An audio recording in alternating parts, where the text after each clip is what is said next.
सत्तरी तालुक्यातील करमळी बुद्रुक या गावी साधारण 3.5 मीटर लांबीचा नागराज जखमी अवस्थेत सापडला। या नागराजाला जीवदान देण्याचा प्रयत्न ॲनिमल रेस्क्यू स्क्वॉडचे सदस्य अमृतसिंग यांच्या नेतृत्वाखाली करत आहेत।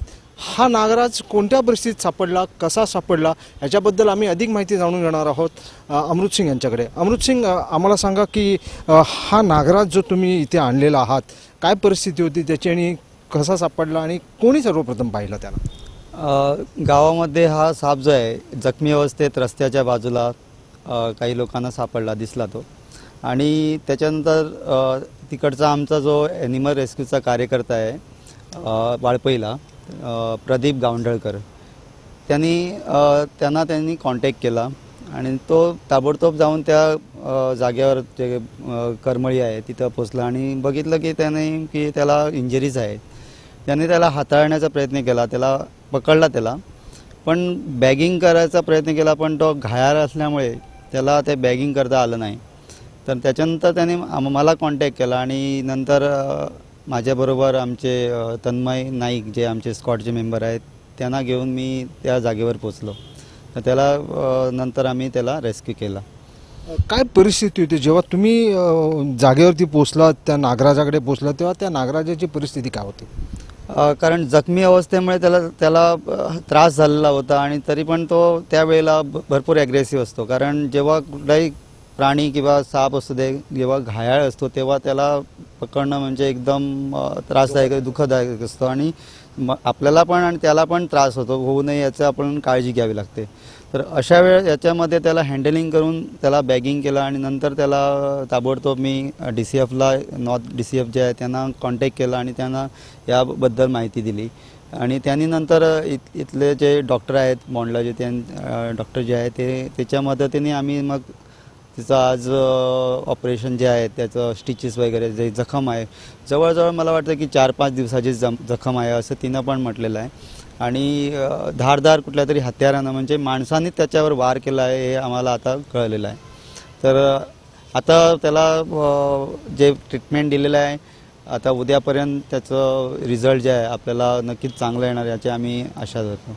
कशा प्रकारच्या जखमा तुम्ही त्याच्या शरीरावरती बघितल्यात आणि काय सांगू शकाल एकंदरीत जखमांचं स्वरूप, त्याच्या हृदयाकडे म्हणा किंवा कोणत्या शरीराचा पार्ट त्याचा काय डॅमेज झाला आहे, म्हणजे शरीर कोणत्या अंगाला अंतर्गत अशी काय मार बसला आहे का त्याला?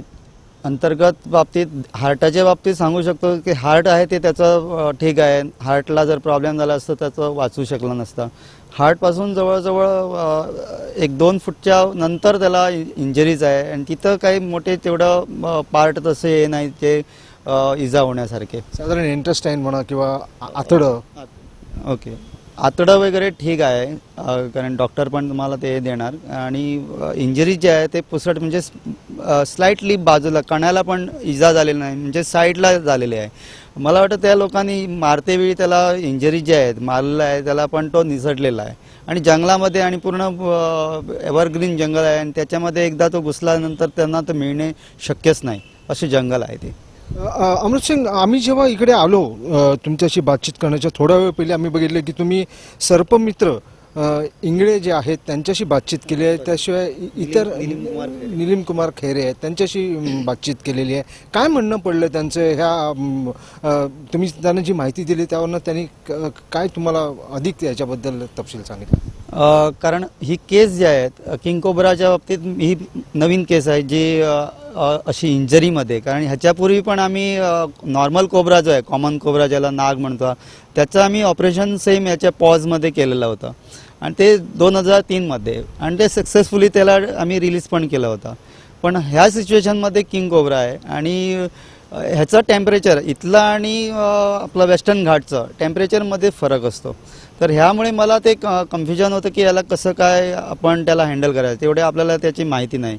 तर ह्याच्यामध्ये जे जास्त जाणकार आहेत ते म्हणजे आम्ही त्यांना अण्णा म्हणतो, निलिम कुमार खैरे जे आहेत कात्रजचे, त्यांना मी ते कॉन्टॅक्ट केला आताच आणि त्यात जास्त माहिती आणि त्याचं कसं काय टेम्परेचर वगैरे आणि त्याचं कसं काय मेंटेन करायला पाहिजे ह्याबद्दल त्यांच्याकडून सविस्तर माहिती घेतली. त्याप्रमाणे आम्ही फॉलो केलेलं आहे ते. आता तुम्ही एक जिक्र केलं की 2003मध्ये नागराजाचं म्हणजे एक कॉमन कोब्रा ह्याचं तुम्ही ऑपरेशन केलं. काय प्रकार होता ह्याच्याबद्दल तुम्ही थोडी माहिती देऊ शकाल आम्हाला? त्यावेळेला कोपरडे म्हणून जे 70मध्येच आहे तिथं नाग आला होता आणि तो नंतर बिळामध्ये गेला होता आणि खोदते वेळी त्याला पिकास लागला होता, जे हत्यार ना खणायचं त्याच्यामध्ये लागलं होतं त्याला आणि ते पण त्याला कणा वगैरे वाचून साईडला भोग पडलं होतं. आणि ते कट जे आहे ते आम्ही इथं एंजेला काळजी जे आहे मॅडम आहे त्यावेळेला मी कॉन्टॅक्ट केला आणि तिनं मला हेल्प केलं की तिथला डॉक्टर आहे पेडणेकर म्हणून होते त्यावेळेला, डॉक्टर पेडणेकर, त्यांनी ते स्टिचेस वगैरे देऊन त्याला ठीक केलं होतं आम्ही. इतर जनावरांचं ऑपरेशन करणं किंवा इतर जनावरांना उपचार करणं ही बाब वेगळी आणि किंग कोब्रासारखा जो म्हणलं जातं की सगळ्यात मोठा विषारी सर्प आहे, अशा वेळेस तुम्ही जेव्हा ऑपरेशन थिएटरमध्ये होतात काय अनुभव होता तुमचा? ऑपरेशन थिएटरमध्ये जेव्हा त्याला आणलं त्यावेळेला तेव्हा तो ॲग्रेसिव्ह होता आणि आम्ही असं विचार केला त्याला ॲनेस्थेसिया वगैरे द्यायचं नाही कारण गुंगी दिलं तर नंतर त्याला हे होऊ शकतं. पण नंतर एवढं त्याची हालचाल, कारण आपल्यासारखे बोन्स नसतात त्याला, स्ट्रेट बोन्स जे आपण कडक पकडून त्याला काहीतरी ऑपरेशन करू शकतो असं काही नव्हते, तर तो ट्विस्ट होतोय आणि त्यामुळे त्याला स्टिचेस देणं अवघड होतं ते आणि त्यामुळे लास्ट त्याला ॲनेस्थेसिया द्यावा लागला आणि त्यानंतर त्याला ट्रीटमेंट जे आहे पूर्ण त्याच्यावर उपचार जो आहे ते सुरू झाला. आता कशा प्रकारे, शेवटचा प्रश्न, कशा प्रकारे त्याचं इतर उपचार म्हणा किंवा त्याची देखभाल केली जाणार आहे आणि आता त्याला तुम्ही कुठे घेऊन जाणार आहात? ही पूर्ण जबाबदारी आता फॉरेस्ट डिपार्टमेंटची आहे आणि त्यांचे जे DCF जे आहे त्यांनी हे केलेलं आहे की डॉक्टरच्या याच्यामध्ये निगराणीमध्ये आणि हँडलर जे आहे फक्त त्याला कोणीही त्याला त्रास करणार नाही, त्याला कोणी दाखवायचं नाही कारण जास्त त्रास दिला तर त्याला स्टिचेस हे होऊ शकते, तुटू शकतात. तर DCFने आणि डॉक्टरने पण हे डिसिजन घेतलं आहे त्याला डार्क रूममध्ये ठेवायचं आहे आणि फक्त जेव्हा त्याला ट्रीटमेंट करायची असेल तेव्हा त्याला हँडलिंग होणार. तर दर्शको, नागराजांचं ऑपरेशन हे आम्ही तुम्हाला दाखवतो आहे. ज्या प्रकारे हा नागराज जखमी अवस्थेत सापडला आणि ॲनिमल रेस्क्यू स्क्वॉडचे अमृतसिंग आणि त्यांच्या सहकार्याने त्याचा जीव वाचवण्याचा आटोकाट प्रयत्न जो चालवला आहे तो आम्ही तुमच्या पुढे आणत आहोत.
the Valpoi forest range along with Amrut Singh, the snake catcher. They rescued a king cobra yesterday at Valpoi.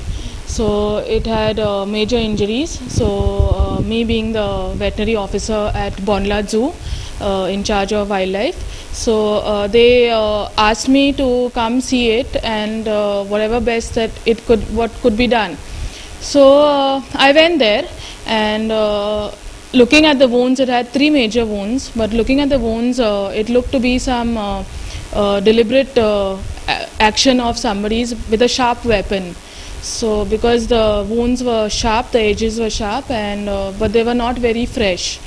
So it would have happened some 4-5 days back. Anyway, so they brought it to a particular NGO called PAWS at Panjim because of facilities available and the timing. So we operated it over there. First we did wound dressing and whatever could be done, and then I did stitching, and now hopefully he should recover. We never heard about operation of a snake. Was this a first case for you as well, or you have been operating snakes before also? No, actually I have a lot of experience in snakes because in fact I did my masters in Gujarat in surgery. So I had a lot of experience where vipers, pit vipers and cobras were concerned. So we have done even laparoscopic surgeries on snakes in Gujarat. So that was when I was a student, of course, but now hands-on experience, it was a really good experience. As far as cobra, he is a venomous snake. Yeah. So anesthesia was given to the king cobra.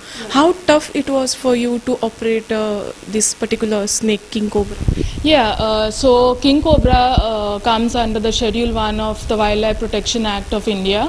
So sedating this sort of an animal, it was quite risky, and of course he was injured, so all the more complications. He was a little dull, so taking all that into consideration, his heart rate, his overall body condition, I chose mild sedatives. So we just to approach him.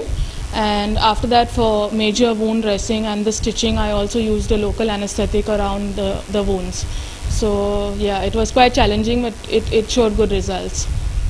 Speaking about the stitches, what we see, the snake has a different, so was it difficult for the stitching as well? Yeah, because what happens is in such cases, snakes are cold-blooded animals, so they require a different temperature, much lower than the environmental temperature. So choosing the suture material, the amount of time required for it to dissolve, the thickness of the skin, the scales are there. So taking all that into consideration, we had to use a good amount of material. How long it took to operate this king cobra? Considering the time taken for sedation and wound dressing and the actual operation, it took me about 3.5 to 4 hours. Yeah. Doctor, speaking of to you and watching all those operation, this thing, it seems that you're also an animal lover or a nature lover. What message would you like to give to the people of Goa? Because this particular king cobra was injured, somebody deliberately hit him. So what exactly you want to tell our viewers? See, actually what the notion in Goa or among villagers or media and public is that wild animals generally attack, but we really have to get down to the point that humans have encroached into the forest area and into their environment. So basically they have nowhere to go. Their food, everything is depleted from the forest. You will hardly get a thick jungle or a forest in Goa particularly. So taking all that into consideration, we should provide a lot of facilities, rehabilitation for these wild animals, especially among villagers. They think that cobras and of course they are venomous snakes, but they think that we should kill them, but it's not exactly the case. They also are animals. They need to live, they need to have their environment. So my request would be, at least if you see an injured animal or if you see a wild animal approach you, let it go its way. You go your way, he will go his way. Unless provoked, a snake, a leopard, a tiger will never attack. So yeah, that's my message. And last question, who inspired you to choose this particular profession, to be a doctor for, I would call snakes? Actually, I used to like animals from a very young age. The backing of my family, friends, relatives, all have to be given credit.